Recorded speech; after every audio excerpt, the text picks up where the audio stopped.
你家的小孩咳不停，你却让他一直去跑步吗？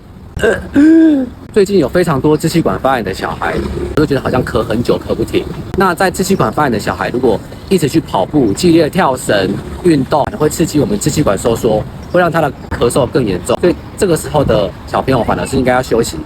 不适合剧烈运动。那除了不要剧烈运动之外，也应该避免吹到冷风或者是吸到二手烟，这些事情会让他的支气管收缩，会更不舒服。所以家里最近如果咳不停的孩子呢，请以上的事情一定要避免，并且带给你信任的医师去做处置，因为要小心可能会有气喘的风险哦。